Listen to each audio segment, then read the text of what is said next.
This program is coming to you from the United States of America.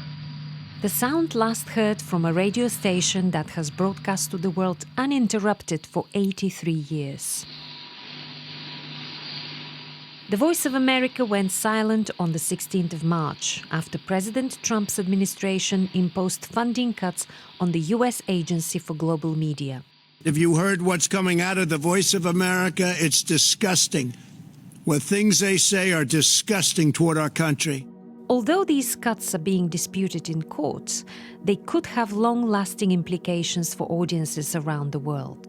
This Burundi news site called Iwachu said the closure was godsend for all the enemies of the freedom of expression, one less independent voice, one less obstacle to censorship.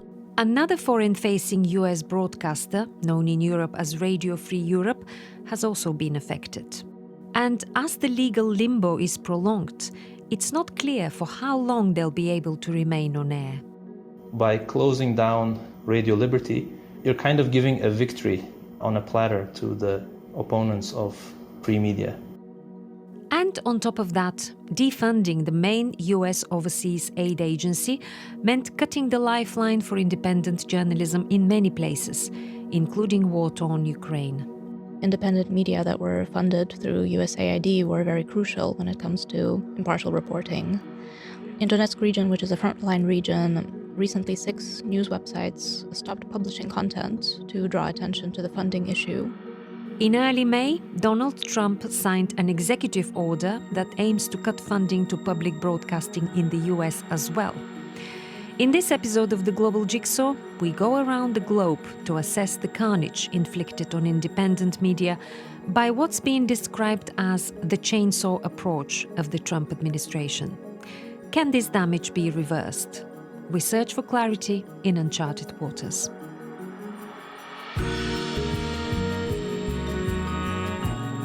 I'm Krassi Ivanova Twigg, and this is the Global Jigsaw from BBC Monitoring, where we look at the world through the lens of its media, exploring the narratives, the propaganda and the disinformation.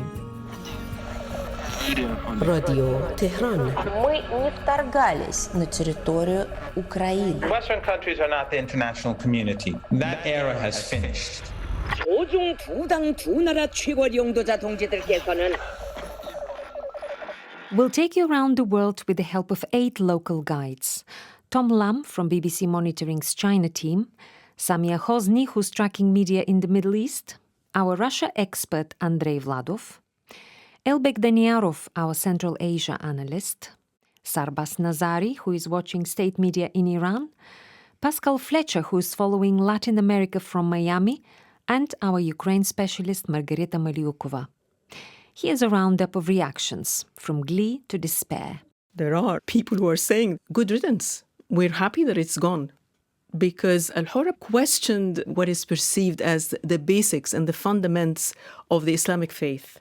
One of the editorials in the Global Times, which is the state-run nationalist tabloid, criticizing VOA for its appalling track record on covering China and saying that the cut of the funding is signaling the end of the narrative hegemony and the iron curtain of public opinion of the US soft power. It also labeled VOA as a lie factory. Margaryta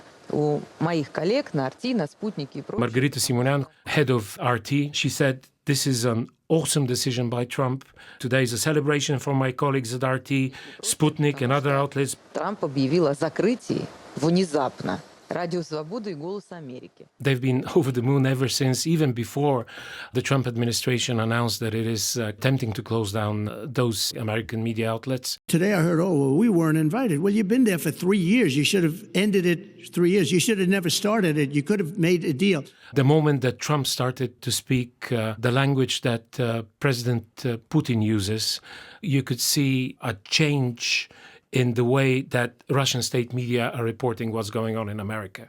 The Kyrgyz president Sadir Japarov has been quite vocal about the possible closure of Radio Liberty. He said 30 years ago, everyone used to listen to Azatik radio. However, now people do not need this outlet because everyone gets their information via the internet. At the same time, Japarov noted that when he was in jail, he would listen to Radio Liberty. Pro-regime activists and outlets in Iran, they would say this is the end game. This is a sign of retreat from the US government. They are framing it as a victory for themselves. The Cuban state media and government, they were really quite happy about the cuts to the Office of Cuba Broadcasting.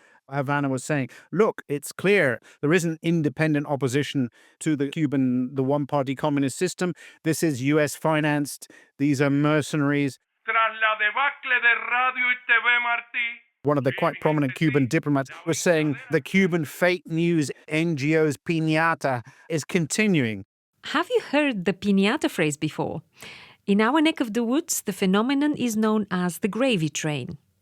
We noticed that the reaction across all regions we monitor is similar and similarly polarized. Those who decried the potential loss of the stations spoke in one voice. Dina Maslova, editor-in-chief of the well-known independent news website in Kyrgyzstan, said that the space for alternative views is shrinking, and in such conditions, any information gap is filled with state propaganda or kitchen talk. به ساعت 14 رادیو فردا خوش آمدید. با سلام، وزیر خارجه آمریکا میگوید Radio Ferda and VOA were among the alternatives for the Iranians who were facing the state restrictions. But with these cuts, these windows appear to have been entirely shut.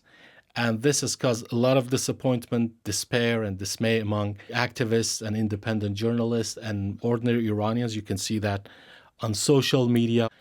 They believe that it's just losing the entire battleground to the authoritarian governments. The campaign group Reporters Without Borders said that the US had abandoned what it called historic role in championing press freedom. Media campaign organization called Committee to Protect Journalists said this change was a reward to dictators. One interesting reaction from this Burundi news site called Iwachu, it said that the closure was godsend for all the enemies of the freedom of expression, one less independent voice, one less obstacle to censorship. For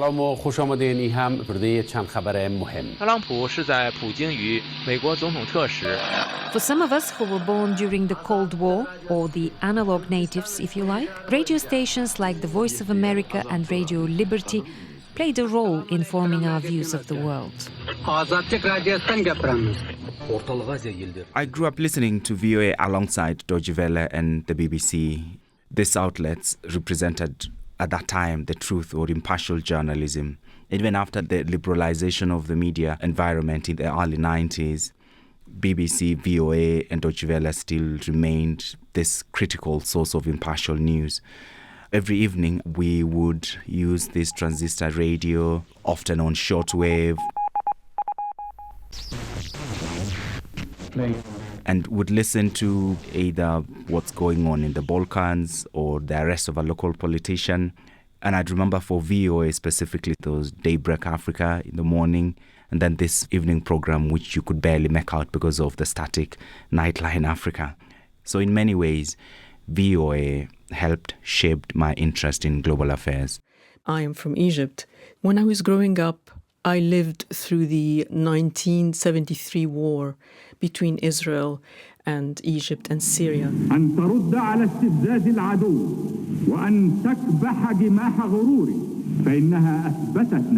So I used to listen to Voice of America with my father. Everybody knew that it was voice of the US government, but it was non-confrontational and very accurate and credible. So we'd sit on the balcony and we'd listen to the news. Voice of America presented different views. We would listen to the Egyptian side, the Syrian side, the Israeli side. And my father used to say, it's much better than state radio, which only presented one view in a wooden way. They actually formed my perception of the world, of global affairs, how to do proper journalism. I remember as a young conscript marching in the barracks and marching past these big placards which said BBC, Deutsche Welle, Voice of America, 24 hours propaganda. But for us, they were the voice of freedom. They were an open window to another world. There was music that was much better than we used to hear locally, tuned to them to hear the truth about what's going on, not only around the world, but in our own countries as well. Back in the Cold War era, these radio stations were designed as a soft power tool of the West. But then, the collapse of communism supposedly brought on the end of history. So let's find out how relevant these media outlets are still today. VOA has been huge in Africa. Of the many services it operated in languages that included Somali, Swahili, Tigrinya, Bambara, and so forth. Hapa ndipo JD Vance anakuita ni nyumbani, Jackson, Kentucky. And all these services have fallen off the air now. This program is coming to you from the United States of America. The websites, social media pages have not been updated from the 16th of March, and there is so much worry about what do the local media do, where do audiences that used to be served by VOA go to. There's a data from the US Agency for Global Media. They said they had more than 93 million audiences in sub-Saharan Africa alone. All those media outlets that are under the US Agency for Global Media, they still have a huge audience. In Eastern Europe and especially in Russia, a survey from 2023 of Russian audiences, it says that 9% of the Russian adult population consume Radio Free Europe, Voice of America, Radio Liberty content every week. Президент Украины Владимир Зеленский в воскресенье, находясь с визитом в Праге, заявил, что... In fact, what the Trump administration now is doing is handing this whole audience on a plate to competitors. These are the pro-Kremlin outlets. You're leaving these 9% of the Russian population who still access using VPNs or using Telegram channels. They still get access to this genuine news outlets. You're leaving them to the fate of the Kremlin propaganda. Radio Liberty has definitely been very influential in all the Central Asian countries because they provide alternative news to the pro-government line as well as to the pro-Russian media influence in the region, which is very strong. People turn to this outlet for their daily news and also for their journalism on human rights violations, corruption, and other topics. Radio Liberty, they have their own sources. Sometimes they have inside information, and they're also more daring about some in-depth topics, including about the leadership of different countries. Қазақстан бойынша орташа өнімділіктен 400% жоғары екен. They do big investigative reports, and sometimes these reports are viewed by millions of people, and they make quite the ripples in different countries.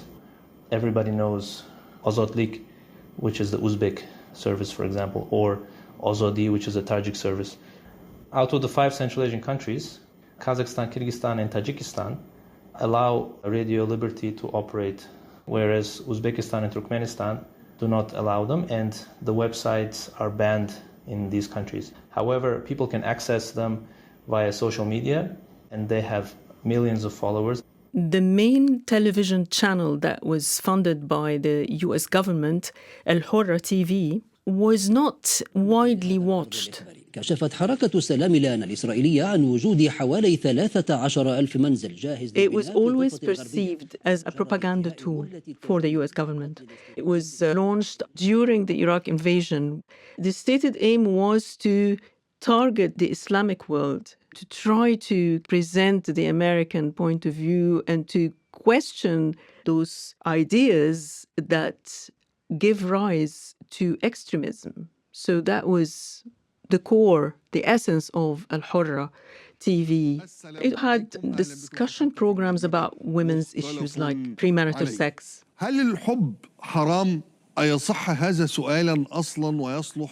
Topics that are very, very controversial, and they are considered a taboo. Existing news organizations, they have their base of viewership. So to them, Al Hurra was just a small version of pan-Arab channels, but a bit cheeky and a troublemaker. Beginning today, America's Radio Marti is beaming to Cuba. Radio Marti certainly, over the decades, was heard in Cuba. 50,000 watts of Washington's version of the news. Cuba made strenuous efforts to block it, and quite successfully managed to block TV Marti. In fact, there was a joke on the island that was called TV no se ve, it's not seen. With all the development of access to the internet and websites, I think the significance of those two outlets, TV Marti and even Radio Marti, is perhaps more reduced. And Marti Noticias probably has a stronger presence now online, where you can even see the broadcasts and stream them via Facebook and on social media.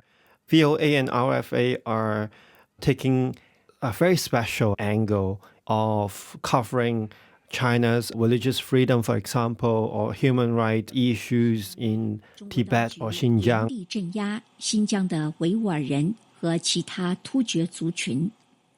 That is something that, of course, the Chinese media would not talk about. And also, I think RFA and VOA sometimes would use speculation about internal power struggle within the CCP. Of course, it never can be verified, but it does give a reference for some observers to get a bit of more sense what's happening inside the party. So I think it's a very good resource. This is not just about closing down radio networks. Cuts to USAID, the US government's main overseas aid agency, are less obvious in the media field, but are hugely consequential. One country that felt it immediately is Ukraine. Because of the war, there was a sharp decline in advertising revenue, and many media outlets were already struggling to make ends meet. The USAID freeze only made matters worse. Over 100 media outlets were fully or partially funded by USAID in Ukraine. USAID would fund investigations into corruption. For example, the investigations department at one of the most well-known news websites, Ukrainska Pravda, published one investigation focusing on Ukrainian MPs who left the country before the war. And this led to a government probe, thus underscoring how important investigative journalism can be in wartime. To also understand the reaction, you need to assess the impact that VOA had and some of the donor funding also, what that funding did to Africa.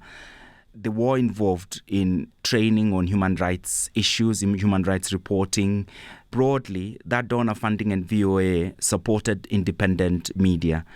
They sought to promote those journalistic standards such as accuracy, balance, and fairness across Africa. One of the interesting things about VOA as well was it interviewed opposition leaders, human rights campaigners, and so many other people who had critical views on government or the state. I can safely and confidently tell you that Zambia's democracy is under siege, under very, very serious threat. Those are issues that were not covered by either indigenous media or the government-controlled media, but there are also people who are very cynical about, in the year 2025, do we need an outlet like the VOA at a time when people have access to social media, internet? But you remember, across Africa, not everybody has access to internet and social media. And it means that there is a huge constituency that used to be served by the content that this broadcaster used to produce. Radio is still king in Africa, as media watchers would tell you. You are listening to the Global Jigsaw from BBC Monitoring. In some of the regions we monitor, all that's left is radio silence. In the next few minutes, we'll inspect the damage to the information space when the plug is pulled. In Central Asia, a few language services of Radio Liberty remain operational thanks to the diversity of its funding, but no one knows for how long. So far, the outlets are still functioning. Около 3000 детей-мигрантов не попали в школы. И что может сделать государство, чтобы их защитить? However, there are concerns among experts that if this media outlet shuts down, then the Russian propaganda and the Russian media outlets will be very difficult to counter because they have a lot of funding from the Kremlin and they have a lot of reach and a lot of spread, whereas the local news outlets are not as powerful. I think China has been elevate their ties in all 5 Central Asian countries in recent years.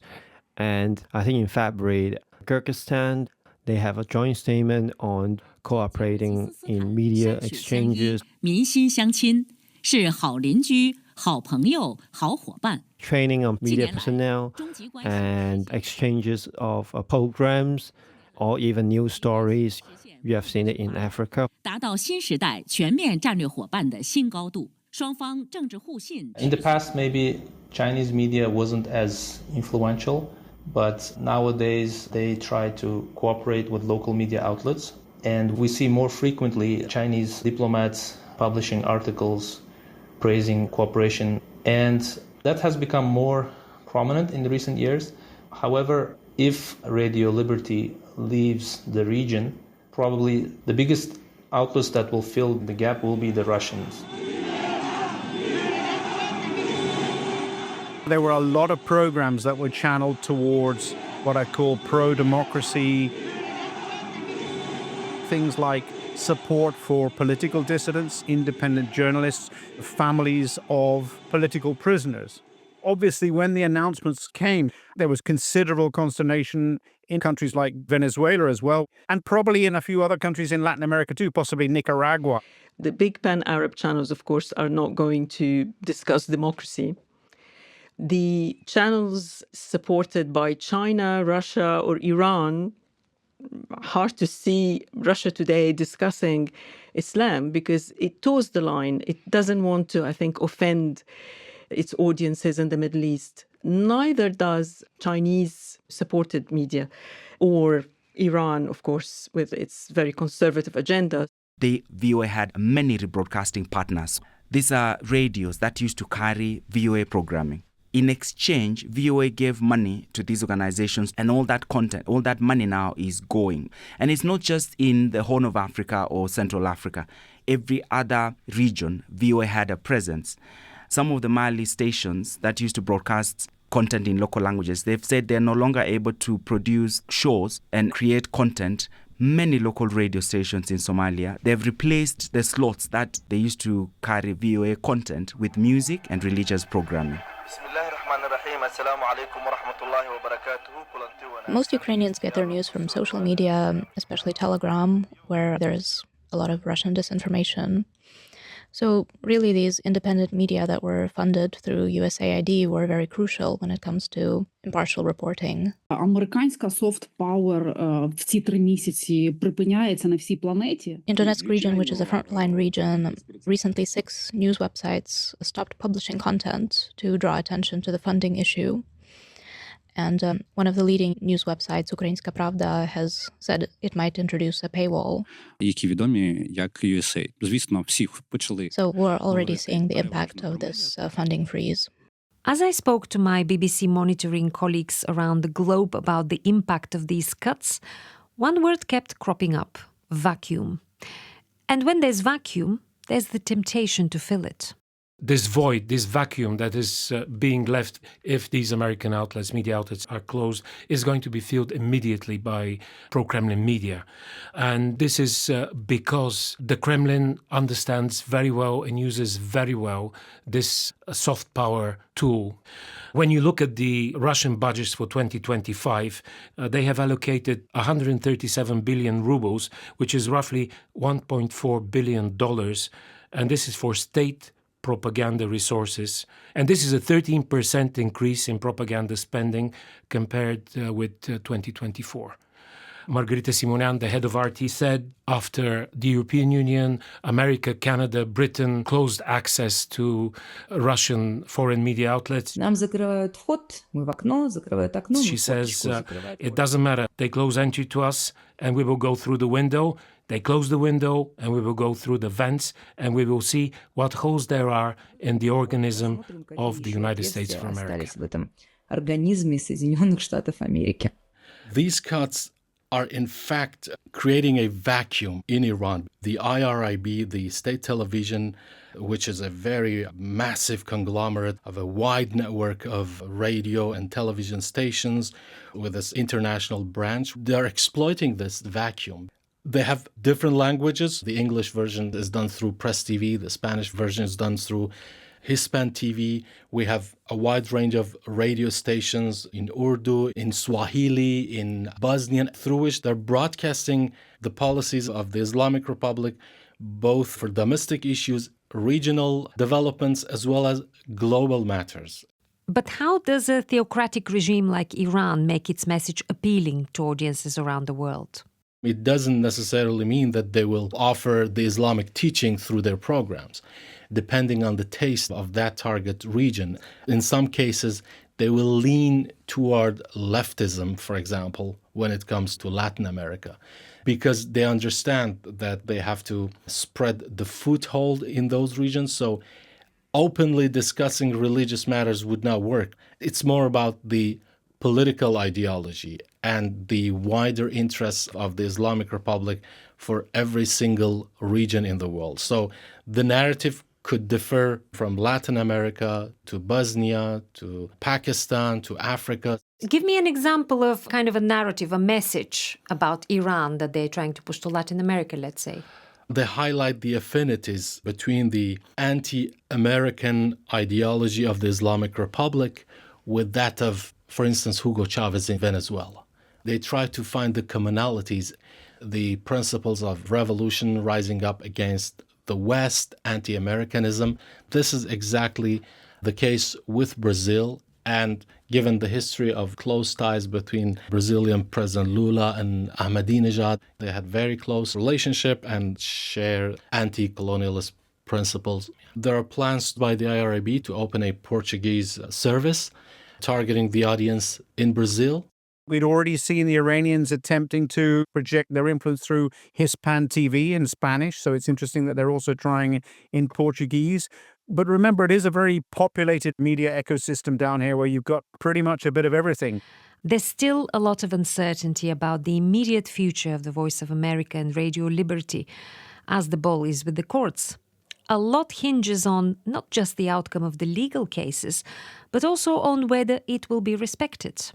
And will it be too late to undo the damage? It's a very difficult question to answer because I think you could apply that to just about every issue that's currently before the courts or a judge regarding the Trump administration in the United States at this moment. So not just financing for VOA status, but also all the other cases. The most realistic thing you could say, it is currently an ongoing battle to see who will eventually have sway, whether these cases get up to the Supreme Court, what then happens in the Supreme Court. In the last few weeks, we've heard about some of these pro-democracy programs coming back online, and even Secretary of State Marco Rubio saying that some of them were not actually completely shuttered or would continue, and they were just reviewing them to get the most efficiency out of them and make sure that they were getting value for their money, I think. So there's still quite a lot of uncertainty about what has been impacted and what hasn't. Whether seen as a long overdue step or a reward for dictators, President Trump's media move has magnitude. Our experts' forecast for the future is troubling. Everyone expects the authoritarian regimes will now move in to fill the void.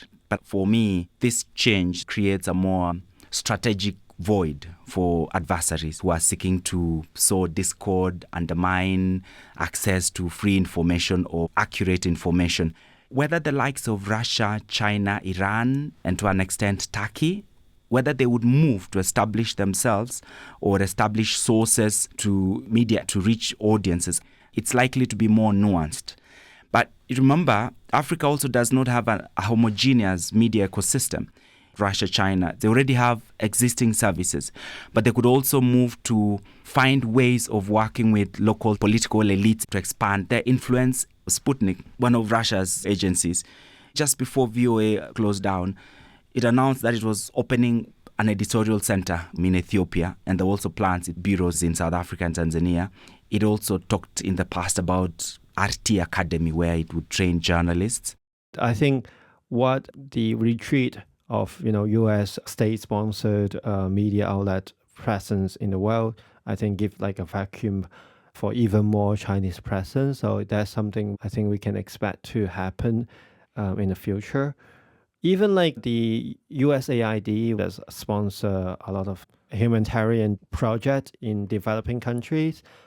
We have seen Chinese media pushing the Chinese aid, that's also called China Aid, pushing humanitarian projects, medical aid, which they have been doing already, but they also stepping up this narrative and getting more louder than before. China has also had huge footprint in Africa, including journalism training initiatives, attempts to distribute content through partnerships with organizations. TRT, the Turkish Radio and Television Corporation, in 2023, it announced ambitions to expand into Africa, and then it launched a service for Somalia in Somali. I think there is going to be a big change in Africa. There will be a race to try to fill that void. The fight to control narratives and information, it's going to really heighten with time. Government-controlled outlets may try to regain prominence and say, we are the people disseminating accurate information. But I think they could also seek to strengthen efforts to suppress dissent. There's no question that other actors, and it could be Iran or it could be China and it could be Russia, could be taking advantage of that. And we've certainly seen it in terms of China through the activity in Spanish of their embassies. They're conscious that if you like, the rivalry is at perhaps a slightly new phase now with the US, and perhaps there's an opportunity for them to come to Latin America and say, choose us, we're a more reliable partner. I think nobody wants to live in an ecosystem where there's just one source of information, and that's the government. I do think there is a lot of support in the hemispheric context for multiple sources of information. Losing some of these sources, I think, is painful to people. Trump officials and allies often ask where their money goes, and they want to avoid misuse of funds. But at the same time, they're cutting the very programs and media that could have answered those questions. The implications would be absolutely grave. We are dealing with a society which is grappling with a multitude of crises on a daily basis. The closure of networks like this would be depriving the ordinary Iranians of a chance to see the realities on the ground, to have their voices heard, and to be allowed to communicate with the outside world. In the short term, we're likely to see a decrease in critical reporting about the government and also possibly more disinformation. And I think the other problem is not just the funding itself, but also the general perception of US policy towards Ukraine and Russia, because the attitudes towards Trump's policies are increasingly negative in Ukraine, and experts say that even when Trump leaves office, there is a risk that anti-American sentiment will persist. Dmitry Kisilov, the top Kremlin propagandist, he has this Sunday program, and I remember a caption right behind him in the studio saying, "Другая America," a different America. So now it's come to a point where there's talk of a new Yalta. And this, Kisilov said very recently, is just Moscow and Washington sitting down and creating a new world order. Столь активную работу на этом направлении ведут лишь Россия и США.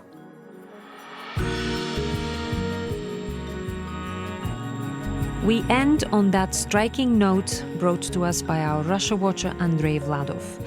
This episode had a whole choir of BBC monitoring voices. Pascal Fletcher with his eyes on the Western Hemisphere, Samia Hosny on the Middle East, Tom Lam on how China fits into this global media jigsaw, Sarbas Nazari on Iran's vacuum-filling ambitions, Moses Rono on the American radio silence in Africa, Elbek Daniarov on the Central Asian information battleground, and last but not least, Margaryta Maliukova, who brought us understanding of Ukraine's wartime media. This episode, on a subject obviously close to our hearts, was produced by Kriszta Satori and me, Krassi Ivanova Twigg. The sound work was done by Martin Appleby, and our editor is Judy King.